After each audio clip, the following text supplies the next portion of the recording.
In the news today, we have Bloodstained Men, Forgin, Brahim, Cockfight, Next Level Intactivism, and much more coming up. Parish King died of a heroin overdose.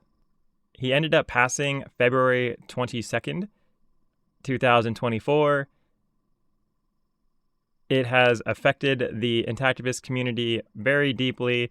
This man has protested with the Bloodstained Men before, and his death was sudden, with him living to be 33 years old. He did leave a note for everybody. He said that my only real last will is that everyone and anyone who has known me to be a friend or has respected me for who I am, my will is that you watch on YouTube Eric Klopper's video presentation lecture done in a play format at Harvard. The video is called Sex and Circumcision, an American Love Story. It's my last will that you watch this as soon as possible. Please put your phone away, pay attention to the entire video. It is 2 hours long. If you cannot watch this, do not consider us friends in the slightest bit. This is my last will. I don't condone the antics of some of his presentation tactics, but the information he presents, along with the passion for the seriousness of this issue, is what is important to me. After this, what are you going to do about it? It's my hope you fight for me now that I'm gone.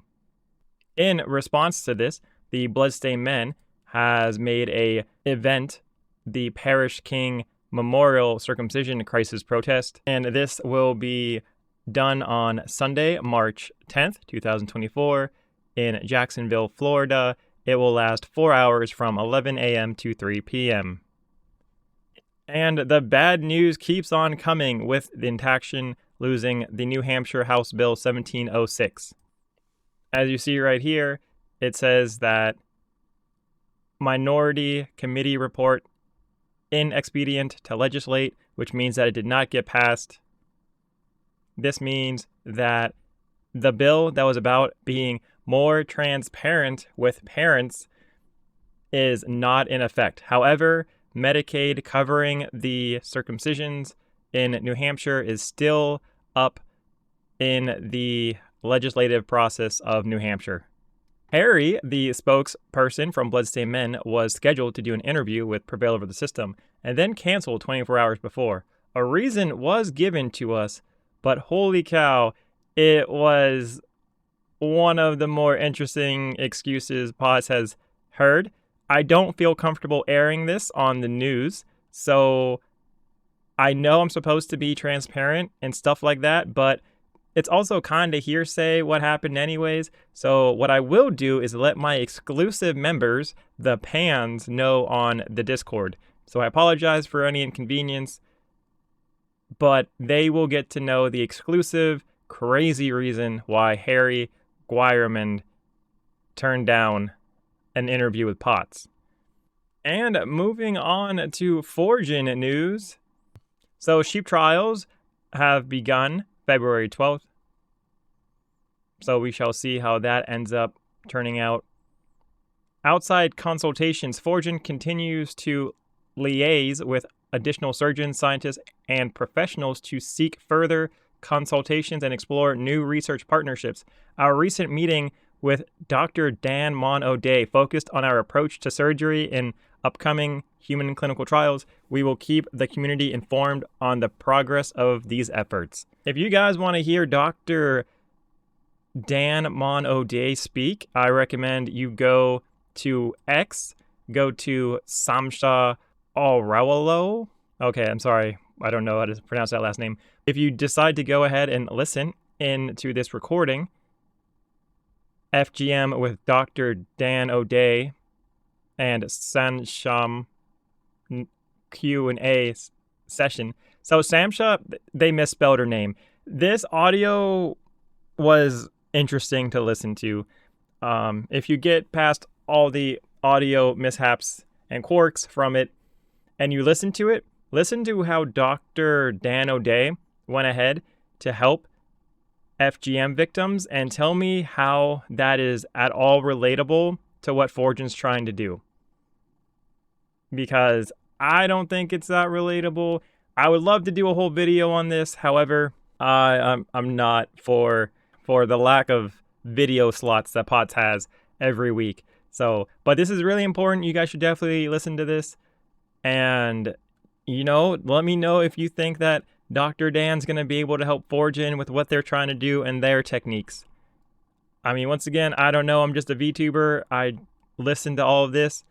I don't know how this FGM reconstruction surgery is going to translate to an MGM reconstructive surgery that Forgin's trying to do. But hey, you know what? Hopefully something good comes of that. And continuing on with potential collaborations.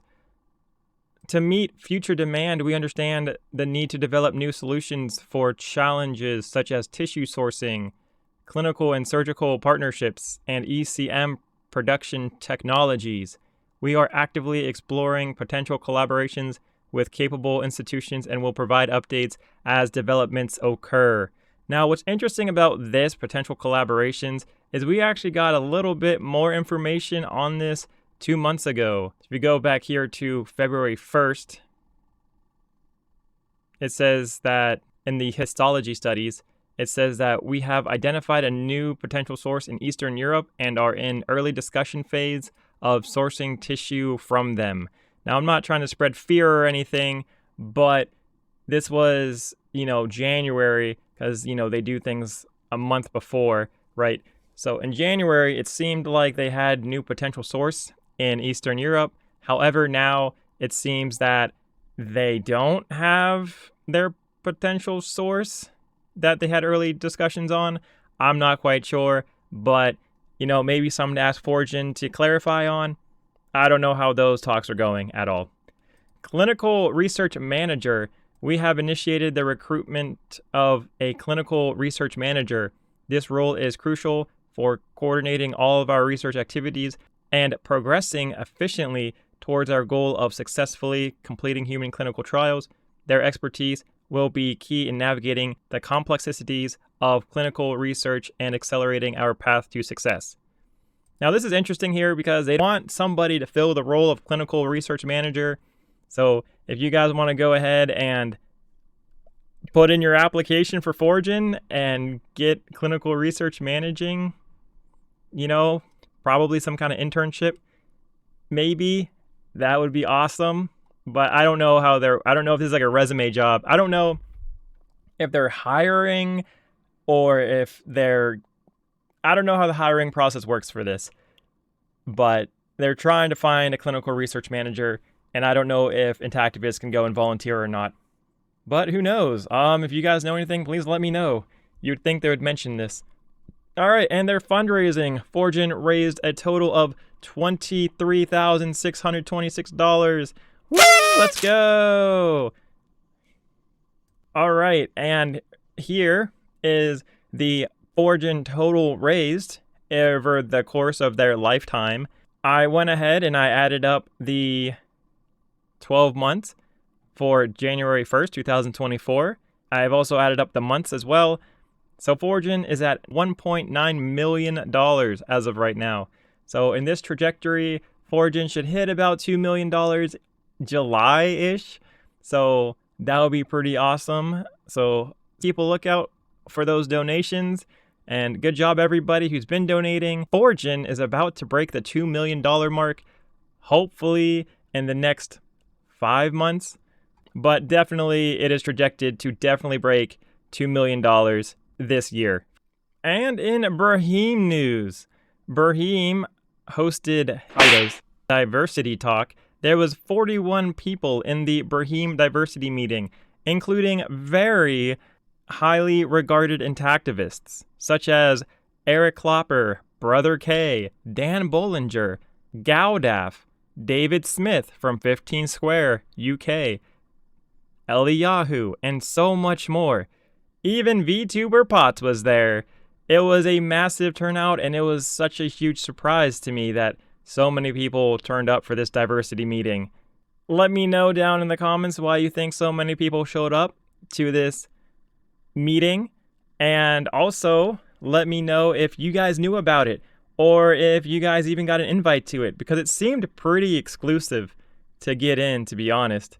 But yeah, let me know down in the comments if you knew about it and if you got on. And in next level Intactivism news, they are still looking for a software developer that can make a web scraper and a voice caller and is willing to pay them $1,270. If not, he will use Dial My Call and get 25,000 credits. That should last NLI about a year. So if you know anyone, please feel free to message me or NLI on Discord. Also, Next Level Intactivism and Cockfight are collaborating in helping revamp the Cockfight's website.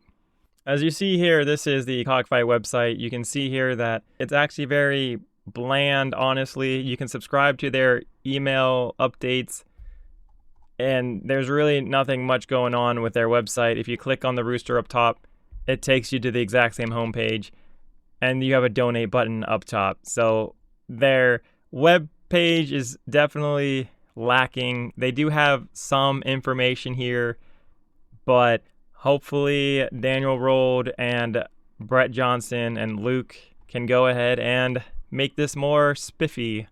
Speaking of Cockfight news, Prevail Over the System is now offering them a $300 advertising contract. The deal is super simple. All what they have to do is make one post about Prevail Over the System's YouTube channel on all of their social medias, except for their YouTube, just once a month for 6 months. And for that, Potts will pay Cockfight USA $50 a month for 6 months. So you guys can go ahead and read this email that we sent out to Cockfight. So you guys can go ahead and see this is what it's like behind the scenes working with other Intactivists and how it goes. If you want to know what Cockfight said, you can go ahead on our Discord on Friday and we will tell you what they replied and if they replied. So definitely come to our Discord meeting on Friday. Link will be down in the description down below. Also, Brendan Murata has given an exclusive deal for all of you guys who are viewing Pots right now. You guys can get 22% off your Hegemon subscription monthly if you go ahead and use the link also down in the description. And in Prevail Over the System news, we have new emotes for Prevail Over the System. If you go ahead and go to our Discord, you can go right here and we have awesome emotes. Like, for instance, we have Scott saying hello and bye. We also have Carter as well in our emotes. And we have many, many more emotes in our Discord. So feel free to go ahead and use those. Also, thank you, Cyru, for helping us with those. Also, on top of that, guys, please answer the polls. We did get a few complaints about the intro for the most valuable Intactivists. And we are running a poll if you want us to cut out the intro and just skip straight to the point. And as of right now, we got 3 people saying it doesn't matter, 1 person saying no, don't cut it out, and 1 person saying yes. So we do listen to you, and so we do bring proof, and we are having a poll. So if you do care about this, please answer the polls. And we have a lot of polls that we need your votes on, so we can go ahead and help you guys. So please don't be afraid, use your voice, go ahead and jump on the Discord and vote for things so you guys can make the Pots community the way you want it. And also the Intactivist roll call that took us over 3 hours. We have still only gotten 8 messages back from all those Facebook messages and emails we sent. It's been 24 days, and we will continue to track this for 1 more week to see if there's any other latecomers to the Intactivist roll call. And on to the fundraiser part of the news. We have Gowdaf with their equal protection lawsuit. So for phase 1, they want $30,000. Now keep in mind, this is just phase 1. They've raised 20 grand so far.